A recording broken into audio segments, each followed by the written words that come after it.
Analyzing the business case. Sesi ini membahas bagaimana cara menganalisa kasus bisnis dikaitkan kepada perancangan sistem informasi.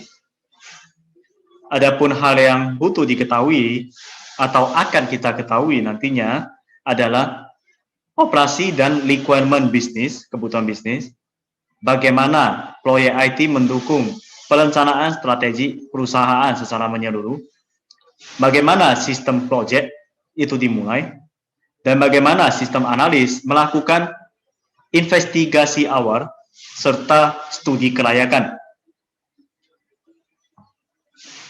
Mulai dari introduction, yaitu mengenalkan istilah bisnis merefer kepada satu alasan atau justifikasi untuk kita propose. Kata reason, kalau kita pikir dari sudut pandang ekonomi, berarti bisnis melakukan atau menjalankan bisnis untuk mendapatkan keuntungan sebesar-besarnya dengan modal yang sekecil-kecilnya. Itu nggak salah. Tetapi, kalau udah dikaitkan kepada sistem informasi, pola pikir itu harus diubah, yaitu bagaimana cara memberikan benefit, manfaat untuk si customer. Kalaupun benefit yang kita berikan sudah diberikan oleh kompetitor, ya kita akan lakukan justifikasi atau penyesuaian. Karena satu bisnis yang kuat itu pasti memiliki alternatif-alternatif yang berbeda. Itulah yang membuat perusahaan tersebut interest, diminati, disukai oleh si customer. Karena kita ketahui kompetitor tentunya nggak mungkin akan berhenti begitu saja. Namanya life, hidup, berarti semuanya itu pasti terus bertumbuh, terus bersaing. Yang bisa kita lakukan adalah memberikan yang terbaik, memberikan opsi yang berbeda. Pengembangan sistem itu dimulai dari pasti adanya satu request, ada kebutuhan. Nah, dari kebutuhan tersebut dilakukanlah investigasi awal, dan biasanya investigasi awal ini sudah termasuk studi kelayakan atau istilahnya feasibility study. Kerangka dalam strategi planning untuk mengembangkan IT system menggunakan SWOT analysis. Strengths adalah kekuatan, weakness kelemahan, opportunities peluang, dan threats itu adalah ancaman. Kita analisa 4 ini. Jadi kita tulis secara kualitatif dalam bentuk kalimat. Strength, misalnya kita punya staff spesialis desain, mendesain web, kemudian turnover sistem analis yang rendah. Ini kata turnover, kalau di perusahaan banyak yang resign, kemudian kita rekrut, resign, rekrut. Proses itu berulang-ulang, berarti itu ditamakan turnover yang tinggi. Tetapi di sini, mengapa fokusnya adalah sistem analis yang rendah dalam konteks turnover? Karena seorang sistem analis, dia harus tahu dari awal, dari A sampai Z. Dialah yang paling kredibel sebagai perencana pengembangan satu sistem. Recently upgraded network, jadi jaringan yang senantiasa di-upgrade. Strength, kita masuk kepada weakness, kelemahan. Penggunaan legacy sistem yang masih terlalu banyak. Legacy berarti masih sistem lama yang seharusnya seyogyanya itu udah butuh di-upgrade. Nah, jadi ini juga merupakan satu kelemahan. Kita ketahui teknologi yang terus berkembang. Kalau tidak mengikuti perkembangan, cepat atau lambat, kita pasti akan ketinggalan. Nah, itu maksudnya. Weakness yang kedua, budget meningkat, peningkatan budget itu diturunkan. Jadi budget ada plus, ada minusnya. Plusnya adalah kalau udah terlalu tinggi, maka cost perusahaan itu akan terlalu berimpact. Jadi mobilitas perusahaan juga akan terdampak. Jadi misalnya gini, semakin besar biaya, ketika keuntungannya itu tetap stabil, bagaimana dia bisa fighting? Oke, kalau sekarang bisa fighting, tapi beberapa tahun lagi bagaimana caranya fighting? Kalau budget terlalu rendah, misalnya kita alokasikan untuk marketing budgetnya seminimal mungkin, itu juga menjadi masalah. Jadi kita harus pandai tarik ulur. Lebih bagus adalah budget itu dihitung setahun kan, kemudian kita bagi, maybe disesuaikan dengan season apa sekarang ini, ada sesuatu yang viral atau gimana. Dokumentasi yang terus membutuhkan pengupdatean. Kita ketahui kalau kebutuhan bisnis bertambah, sistem informasi. Tetapi kalau terlalu fokus kepada dokumentasi, kapan pengembangan sistem bisa selesai? Oleh karenanya, dokumentasi masuk sebagai bagian dari witness.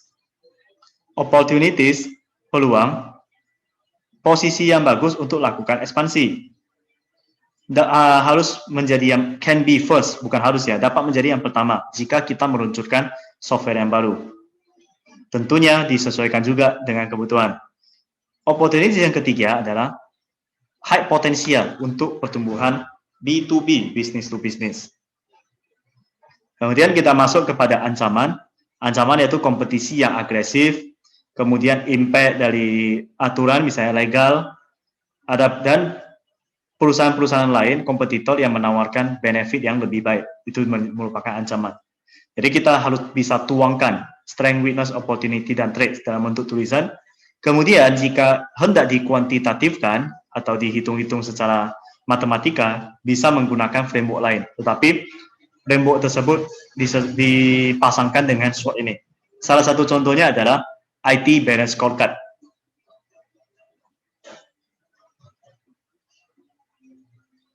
From strategic plans to business results. Jadi mungkin masih sedikit abstrak di sini, tetapi sesuatu yang abstrak nantinya akan dikonkretkan. Kita nggak bisa langsung menuangkan tindakan konkret barulah abstrak. Justru harus dari abstrak ke konkret. Sama hanya dalam di perusahaan ada visi misi, kemudian dari sanalah kita beri ke manajer, dari manajer dia pikirkan tindakan-tindakan konkret ke supervisor dan didelegasikan. Transisi dari strategic plan ke bisnis result, hasil bisnis, ini berarti pertama mission, kemudian ada stakeholder yang terlibat. Stakeholder adalah PIC, bisa jadi pimpinan juga bagian dari stakeholder. Kenapa? Karena keberhasilan implementasi sistem itu perlu adanya dukungan dari pimpinan. Adanya tujuan yang jelas, goal dan objektif. Goal itu lebih besar, objektif lebih kecil. Tetapi sama-sama bagian dari apa yang ingin kita realisasikan. Realisasikan berarti step by step dari yang tertuang di dalam misi untuk merealisasikan visi. Kita lihat dari gambar. Tadi awalnya ada SWOT analysis, di dalam ada komponen purpose, maksud, vision, value. Value nilai berarti aksinya itu apa. Jadi tidak juga kita menuangkan strategi plan dalam bentuk teori, just teori, tetapi nggak ada praktek. Artinya nggak ada value. Justru dari praktek itulah yang menciptakan value. Dikawinkanlah SWOT analisis dengan mission, dihasilkanlah hasil bisnis result. Tentunya dengan memberdayakan resources, IT, human resource, kalau sekarang ini namanya human capital, karena manusia itu merupakan bagian dari capital. Bebas, karena kan tersedia secara luas di internet. Case story ini adalah merupakan planning statement, poin-poin yang kita harus tuliskan, bisa asumsi, bisa goal, objektif, CSF, critical success factor, dan banyak tipe statement lainnya. Critical success factor merupakan bagian-bagian kecil yang nantinya akan membentuk alat ukur yang disebut KPI, Key Performance Indicator.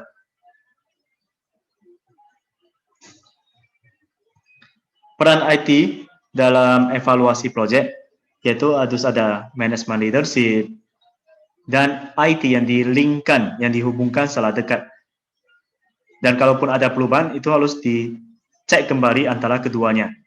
Untuk hari ini, sekarang ini pengembangan sistem itu lebih berorientasi ke tim. Tidak mungkin lagi single factor. IT pun oke. Tetapi kita ketahui bersama, apalagi sekarang ini tahun 2021 masih masa pandemi. Jadi IT sudah menjadi sesuatu yang sangat dibutuhkan demi kelangsungan bisnis. Future kedepannya, kalau mampu memproyeksikan sebenarnya industri baru, produk, service, itu semuanya mulai menghadirkan IT. Customer mengharapkan layanan dari IT, jadi nggak harus lagi wasting time di jalan, jadi anytime, anywhere, 24 jam dia bisa menggunakan IT untuk merealisasikan apa yang menjadi kebutuhan dia. Jadi kehadiran marketplace, kehadiran e-commerce, semuanya itu membuat cara kita melihat market, cara melihat sosial itu sudah berubah sama sekali. Kita dipermudah dengan hadirnya teknologi dan semuanya serba dinamis dan challenging tentunya. So, what is a business case? Penjelasan ini sepertinya agak komprehensif, tetapi mudah juga untuk dipahami. Prinsipnya adalah mendeskripsikan proyek secara jelas, apa justifikasi yang harus dilakukan, dan estimasi financial impact. Hanya 3. Main reason, alasan utama untuk sebuah proyek sistem request. Jadi adanya request untuk better performance, berarti bisnis ingin performance yang lebih baik dengan menghadirkan IT. Ingin service yang lebih baik dengan menghadirkan IT. Ingin menekan cost.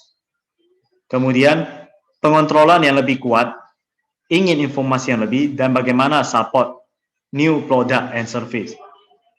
Jadi lebih cepat kita mendapatkan informasi, karena informasi itu sebagai dasar untuk pengambilan keputusan. Perlu direnungkan kembali, diingat kembali, data dan informasi itu berbeda. Data sesuatu yang masih mentah, jadi harus diolah dulu menjadi informasi. Informasi diolah menjadi knowledge, dan knowledge itulah sebagai dasar pengambilan keputusan. Faktor yang mempengaruhi pimpinan yang menentukan kebutuhan, padahal kita nggak menganalisa sampai level bawah, user maksudnya. Kemudian ada kehadiran IT dan existing system dan data, jadi harus dilakukan porting. Kalau memang sekarang ini sudah ada sistem, dan kita perlu lakukan integrasi. Faktor eksternal yang mempengaruhi bisa positif bisa negatif, yaitu positif negatif artinya cepat lambatnya ya pengembangannya, yaitu ada kehadiran teknologi baru, tantangan dari supplier, permintaan dari customer yang sangat bervariasi, hadirnya kompetitor secara terus-menerus, ekonomi makro, dan legal. Ya, tentunya legal ini nggak boleh kita lupain, karena kan tanpa adanya legal, semuanya tidak terkontrol. Nanti takutnya kan monopoli, itu jadi satu masalah, karena kestabilan itu sangat penting, baik untuk bisnis, dan untuk customer, untuk supplier, dan intinya adalah untuk semuanya. Manajemen proyek, jika sebuah proyek itu sudah di-approve, disetujui, barulah kita masuk ke tahapan planning, scheduling, monitor, kontrol, dan reporting. Monitor dan kontrol itu ada orang menyamakannya, sebenarnya berbeda. Kalau merujuk kepada teori governance, tata kelola, atau ada satu namanya Six Sigma, kontrol itu lebih ke arah ada batasnya, upper control dan lower control. Jadi dibatasi, ada menggunakan ilmu statistika. Jadi kita pastiin dia nggak melebihi ambang bawah dan ambang batas atas. Nah, kalau monitor itu lebih ke kualitatif, pemantauan. Sistem analis atau staff IT itu biasa menghandle small project, tetapi kalau perusahaan dia harus menunjuk seorang project manager lakukan koordinasi. Jadi tergantung kepada scope. Kalau scope-nya kecil, beberapa tim, 1-2 orang itu udah bisa lakukan pengembangan sistem. Tapi kalau besar, haruslah ada seorang pemimpinnya, leader, project manager. Cara melakukan evaluasi sistem request kebutuhan, yaitu butuh sistem request committee, beberapa orang yang bertanggung jawab atau computer resources, lakukan evaluasi. Bisa evaluasi secara form, kalau memang butuh administrasi. Kemudian, kalau praktek di lapangan, kalau semuanya harus ditulis dalam bentuk form, terkadang membutuhkan waktu. Jadi, bisa langsung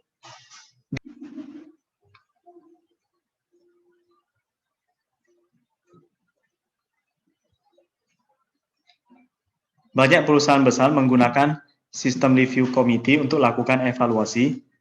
Kemudian, perusahaan yang kecil biasanya bergantung kepada satu orang lakukan evaluasi sebagai pengganti dari komite.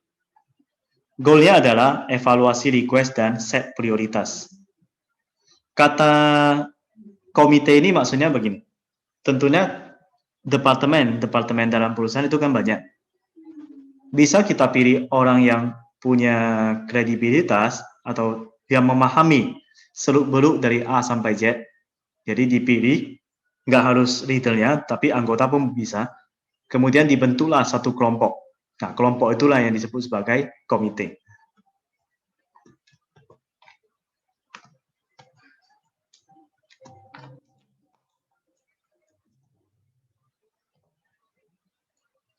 Overview dari visibility, kelayakan, uji kelayakan, yaitu proses testing untuk menilai worth it tidak jika dilanjutkan. Jadi prosesnya adalah dari sisi ekonomi, kemudian sisi operasional, sisi scheduling, dan sisi technical visibility. 4 komponen ini kalau memang sesuai, maka dinyatakan visible. Oke. Di ekonomi, contohnya adalah ingin dilakukan pengembangan sistem dalam skala besar, misalnya pengembangan ERP, tetapi di customer-nya hanya bersedia membayar dengan nominal yang sangat kecil. Nah, di sini kembali lagi kepada leader, project manager, apakah mau dilanjutkan atau tidak. Yang kedua, operational visibility. Janganlah diminta membuat satu sistem informasi di mana inputannya menggunakan barcode, sementara tidak disupport device untuk barcode scannernya. Berarti operasional nantinya nggak akan jalan. Ketiga, schedule. Membuat satu ERP tapi diminta selesai dalam waktu 1 minggu. Itu impossible. Dan yang keempat, technical. Ingin buat sistem informasi menggunakan apps. Oke, tetapi bisa jadi si customer-nya gaptek atau mereka tidak menggunakan device smartphone. Jadi hasil kita pengembangannya siapa yang gunakan nantinya. Nah, jadi dari sempat ini berkolaborasi sebagai dasar penentuan visibility. Cara evaluasinya dimulai dari mengidentifikasikan jika memang visible, if the request is visible, belum tentu penting. Jadi kita harus pastiin penting tidak, perlu tidak. Memang visible tetapi nggak perlu. Lebih bagus kita memberikan masukan kepada si customer supaya kedepannya tidak terjadi kekecewaan. Analisis visibility ini merupakan suatu aktivitas yang terus berjalan, jadi bukan hanya di awal, bahkan di pertengahan pun bisa dilakukan visibility study. Kenapa?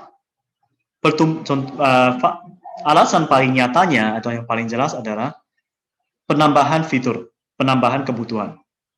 Jadi di tengah jalan pun harus di visibility study-nya.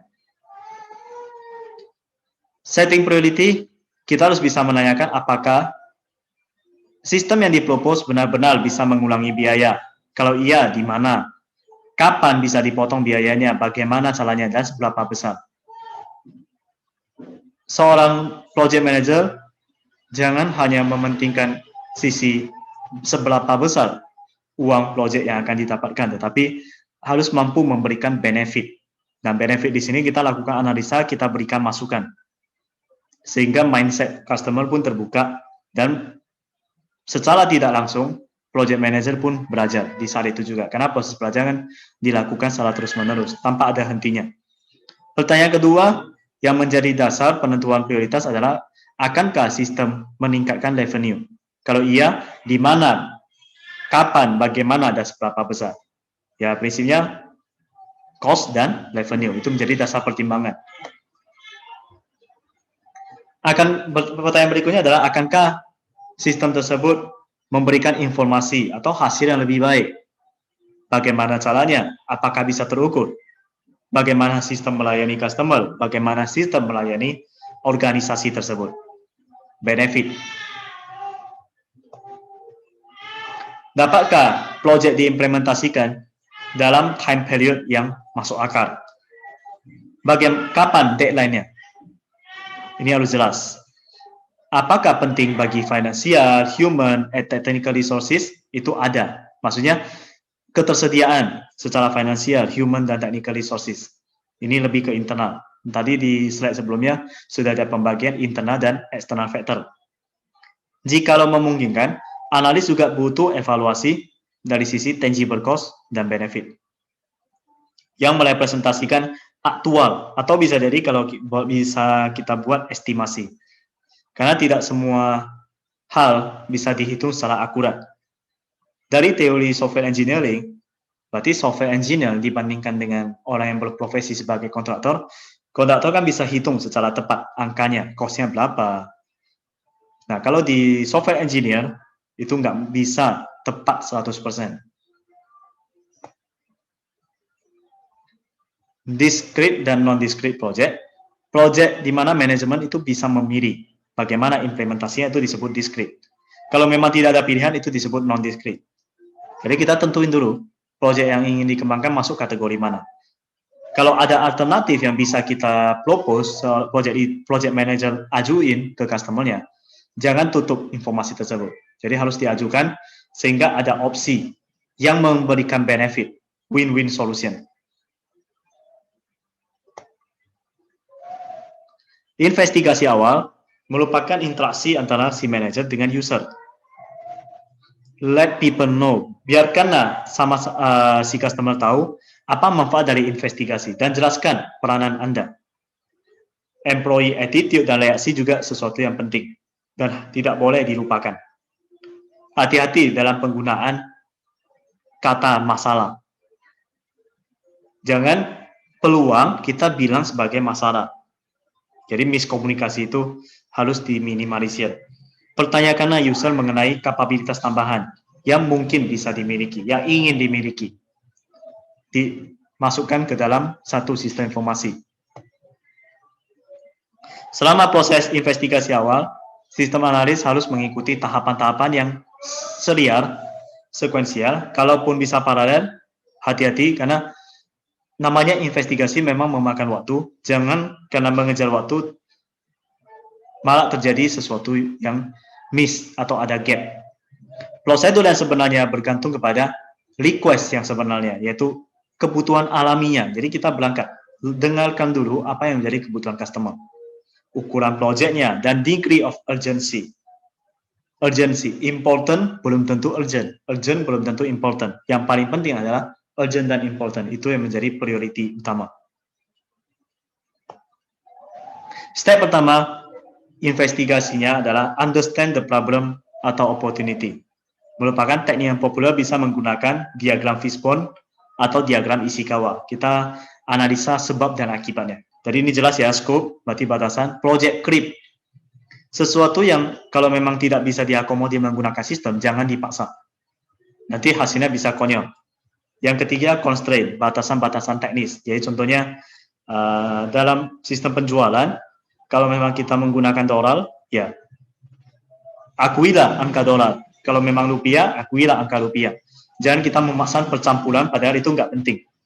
Kalaupun menggunakan dolar, ingat, pikirkan kembali mengenai metode perhitungan kurs. Kita buat constraint yang jelas. Masih di step kedua, bandingkan present dan future, internal dan eksternal, mandatory yang wajib atau desirable, hanya sekedar ingin tetapi nggak penting. Jadi harus kita bandingkan apple to apple. Terlepas dari ini semuanya, hindari future problem yang akan muncul atau kejutan. Artinya begini, kita udah ketahui kalau ambil langkah tertentu, misalnya opsi A, bakalan terjadi masalah apa. Jadi harus dipikirkan hal yang belum terjadi tetapi mungkin terjadi, harus didiskusikan dan diakomodir oleh sistem informasi. Step yang ketiga, perform fact finding. Pastikan segala sesuatunya harus berdasarkan fakta. Dengan investigasi bisa memakan waktu jam, hari, bahkan mingguan. Ini boleh kita fokus kepada struktur organisasi untuk memahami bagaimana fungsi-fungsi dari departemen masing-masing. Jadi lakukan interview untuk mendapatkan fakta yang lebih clear.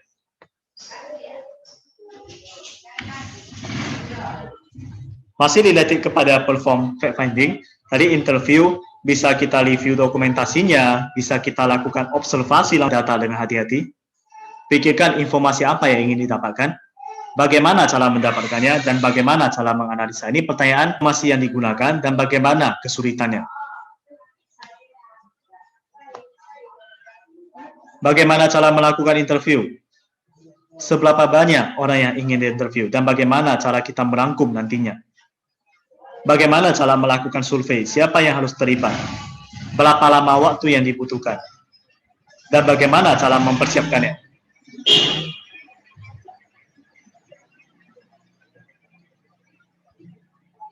Bagaimana biaya untuk mendapatkan informasi dan bagaimana mempersiapkan laporan serta rekomendasi. Jadi pertanyaan 4 ini lumayan banyak, 1, 2, 3, 4, 5, 6. Ada 6 pertanyaan yang menjadi concern. Step kelima, mulai lakukan evaluasi, yaitu review jawaban dari pertanyaan-pertanyaan yang telah diberikan. Lalu kita cocokkan kepada visibility secara operasional, secara teknikal, secara ekonomi, dan schedule dari gambar yang ada sebelumnya. Step ke-6, lakukan presentasi dan rekomendasi. Ini merupakan final task. Jadi sebagai dasar pertanggungjawaban, bahwasanya kita memang care, kita ingin memberikan benefit yang diberikan dari project manager kepada si customer. Cara lakukan presentasi ini tentunya harus introduction, pastiin si audience, pimpinan, dia tahu, si customer dia tahu sebenarnya kita mau mempresentasikan apa. Harus tahu dulu outline-nya, kemudian apa summary-nya, to the point, singkat, padat, dan jelas, apa fakta temuannya, mempengaruhi pengembangan project. Jadi user request dan top management directive itu terkadang bisa kontradiksi. Pimpinan atau customer dia butuhnya ini, ternyata pada saat kita lakukan fact finding, pencarian fakta, baik interview atau survei dan lain sebagainya, yang mereka inginkan atau masalah yang mereka hadapi itu berbeda. Jadi harus disepakati oleh karenanya bukan hanya top management dari sisi customer, tapi harus dilibatkan si user. Selama proses investigasi, analis harus bisa mengevaluasi sistem request, kebutuhannya, dan bagaimana proyek itu visible dari sisi operation, technical, ekonomi, dan schedule. Analis evaluasi berdasarkan expected cost benefit, dan di mana ini merupakan tangible dan intangible cost yang bisa dilihat dan cost yang tidak bisa terlihat. Tahapannya harus dipahami, yaitu dalam preliminary investigasi, pahami problem, opportunity, mendefinisikan project scope, constraint, fact finding, bagaimana project usability, cost, benefit, schedule, evaluasi visibility, dan bagaimana mempresentasikan. Itu adalah tahapan-tahapan investigasi dini untuk pengembangan sistem informasi yang dibutuhkan customer. Tahap akhir dalam presentasi adalah customer harus paham benefit yang bisa didapatkan. Itu yang paling penting. Dan dalam laporan harus ada estimasi waktu, staff yang dibutuhkan, manfaat berupa penekanan cost, benefit secara revenue, dan hasil-hasil lainnya yang nantinya berdampak kepada tahapan SDLC, yaitu Software Development Life Cycle. Demikian pemaparan saya mengenai cara analisa kasus bisnis yang di-align-kan, diselaraskan dengan pengembangan ataupun perancangan sistem informasi. Saya Darwin, terima kasih.